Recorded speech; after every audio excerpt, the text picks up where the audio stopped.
Buen día, continuamos con el estudio de los evangelios. Este es el tema 39 acerca de Jesús y la oración. Y continuamos con la oración modelo, el Padre Nuestro, y ya sería el último mensaje acerca de este tema. Y vamos con los versículos del 13 al 15 de Mateo capítulo 6, que dicen lo siguiente: Y no nos metas en tentación, mas líbranos del mal, porque tuyo es el reino, y el poder y la gloria por todos los siglos. Amén.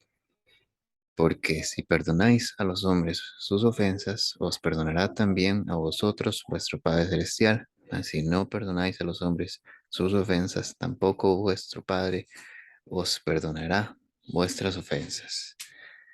En esta última sección que habla acerca del perdonar las ofensas, está en el mismo contexto de la sección anterior, del versículo anterior que decía: y perdónanos nuestras deudas como nosotros perdonamos a nuestros deudores. Por esto es que vemos que claramente cuando se refiere a deudas no se está refiriendo a las deudas únicamente financieras, se está refiriendo a las ofensas y a todo lo que venga relacionado con un daño o una pérdida que suframos de parte de alguien. Y estos pasajes acerca del perdonar las ofensas los vamos a abordar también más adelante, porque es algo que se repite en los evangelios. Es un tema que se vuelve a presentar y que, como tocamos en el mensaje anterior, es muy importante.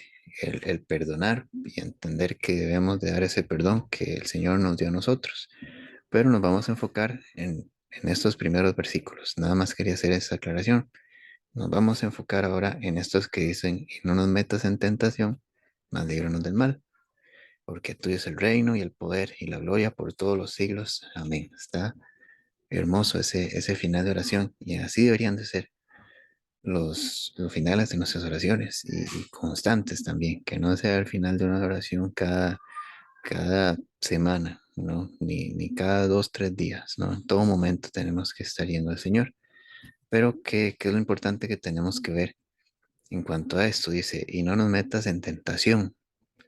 Bueno, hemos estudiado bastante acerca de la tentación en este canal, pero vamos a ir principalmente a aclarar puntos importantes. Por ejemplo, en Santiago capítulo 1, versículos del 13 al 15, en la traducción de Sabla hoy, dice: cuando alguno se sienta tentado a hacer lo malo, no piense que es tentado por Dios, porque Dios ni siente la tentación de hacer lo malo, ni tienta a nadie para que lo haga. Al contrario, uno es tentado por sus propios malos deseos, que lo atraen y lo seducen.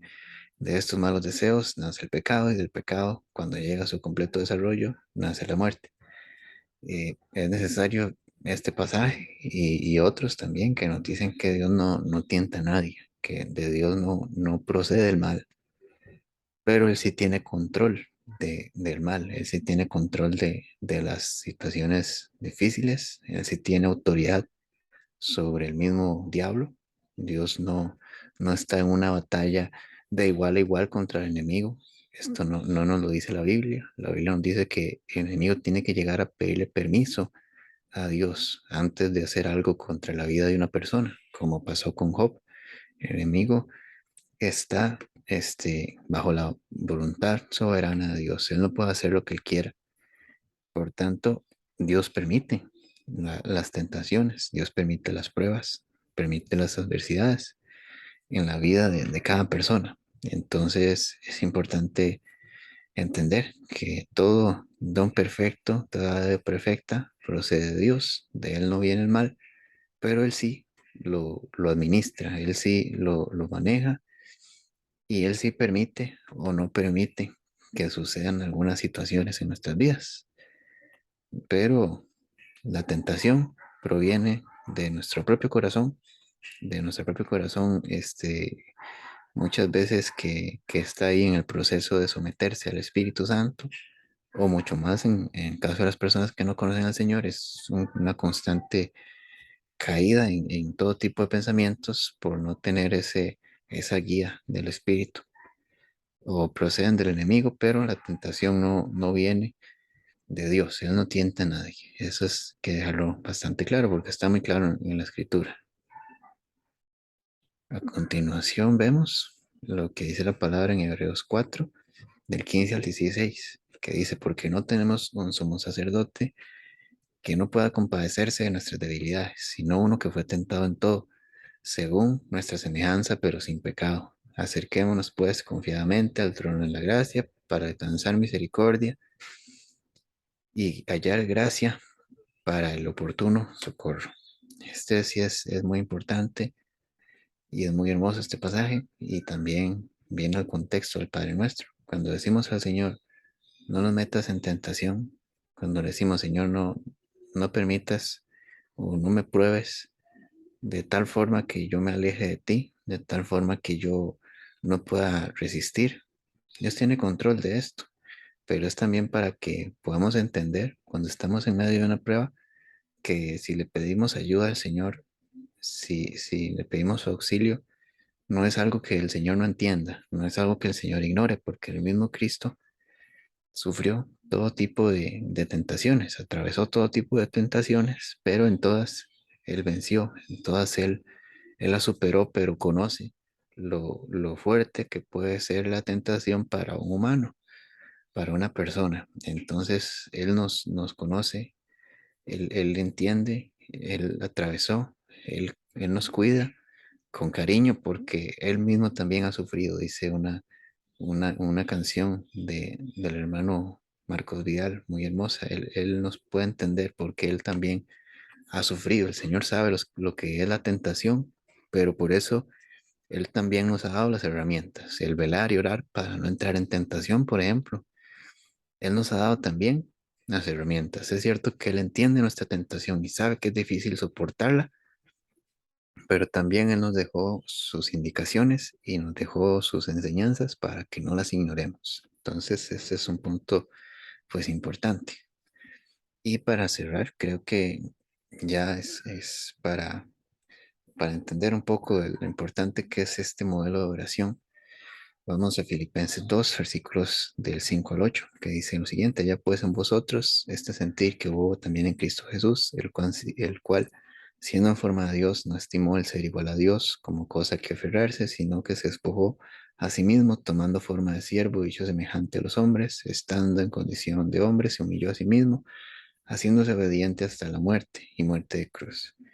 Entonces también esta oración, Padre nuestro, es muy especial cuando pensamos en el Señor Jesús, cuando pensamos en Cristo y en lo que Él ha hecho. Es muy importante y toma mucho más valor porque este modelo de oración fue todo lo que el Señor se negó, lo que el Señor Jesús renunció mientras estuvo aquí en la tierra. Cuando Él estuvo en la tierra y cuando Él fue a la cruz para salvar a aquellos que Él ha escogido, cuando Él fue a la cruz, ciertamente se sintió lejos de su Padre, este, dentro de su corazón. Dijo, Dios mío, ¿por qué me has abandonado? Y aunque estaba citando un salmo, estaba citando la escritura, en verdad era un momento difícil para él en su corazón, en verdad era una lucha. Y por esto es que cuando nosotros oramos Padre nuestro, tenemos que saber que Él tuvo que apartarse de su Padre, no completamente, pero sí tuvo que apartarse de su Padre ciertamente como nos dice la palabra, y tuvo que ser tratado como un vil pecador en la cruz, tuvo que ponerse en nuestro lugar y tuvo que dejar de recibir esa atención que recibía de parte del Padre como el único hijo amado. Él se despojó de esa relación tan hermosa como hijo de Dios por ese tiempo que estuvo en la cruz. Él se despojó de esto. Cuando Él nos dice que debemos orar, venga tu reino, Él también, Él dejó su reino, Él dejó su gloria, Él dejó la alabanza y oración que recibía, dejó todos esos loores, esas alabanzas, las dejó de lado, tomando forma de siervo. Él vino a este mundo y Él se humilló y nació en un pesebre y nació en condición muy humilde, como lo hemos estudiado. Vino y mostró su gloria, pero no por medio de lujos, no por medio de prendas ni nada parecido, sino por medio de sus actitudes. Cuando decimos hágase tu voluntad, ¿quién mejor que Jesús para enseñarnos que debemos obedecer la voluntad del Padre? Si Él, aun cuando estaba triste, Él dijo, hágase tu voluntad y no la mía, aun cuando estaba en gran angustia ahí en el Getsemaní. Cuando oramos el pan nuestro de cada día, dánoslo hoy, no podemos olvidar que el Señor tuvo que ayunar por 40 días para soportar las tentaciones que hoy nosotros estamos enfrentando y poder ayudarnos en medio de esto, que Él también estuvo pidiendo agua y pan, estuvo pasando necesidades en su momento cuando estuvo aquí en esta tierra y estuvo padeciendo muchas necesidades y en algunas ocasiones no le fueron respondidas, como cuando estaba en la cruz y él buscaba la forma de sentirse aliviado de ese sufrimiento. Y muchas veces el Señor no recibió tantas bendiciones y tanto apoyo que nosotros hemos recibido gracias a su sacrificio. Cuando oramos y en fin, cada parte del Padre Nuestro, es una muestra de todo lo que el Señor Jesucristo se despojó cuando estuvo aquí en la tierra.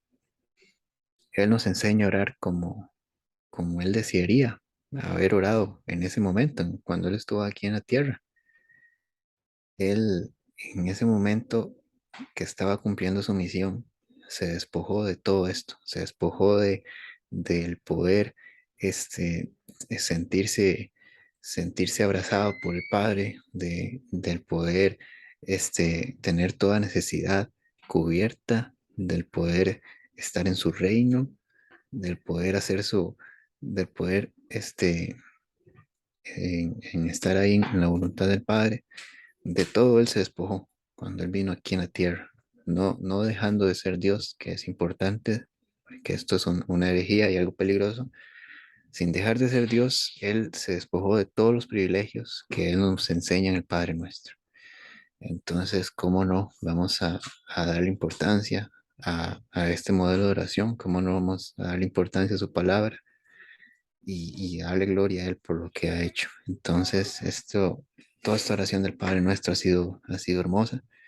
He aprendido muchísimo y espero que ustedes también lo puedan entender y que el Señor nos hable, que su Espíritu Santo nos guíe para orar como es debido, orar como nos corresponde, porque definitivamente a lo largo de este estudio he visto personalmente que la forma de orar tiene mucho que crecer y mucho que cambiar para ser conforme a esto que Jesús me enseña, que a veces creemos que el Padre nuestro está ahí, que lo dominamos, que lo entendemos y estamos muy lejos de eso.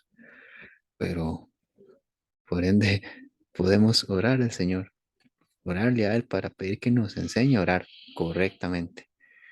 Y estamos a tiempo para hacerlo, porque Él es nuestro Padre, Él es nuestro Rey, Él es nuestro Señor, Él es quien nos provee, Él es quien nos guía, Él es quien nos sustenta. Y bendito sea su nombre. Como decía el final de esta oración, que es hermoso y lo vamos a repasar una vez más, porque tuyo es el reino, el poder y la gloria por todos los siglos. Amén. Qué hermoso pasaje. Y bueno, cada semana, si Dios quiere, habrá un mensaje bíblico y un poema cristiano. Suscríbete, deja tu like y comparte el video si te gustó. Dios te bendiga.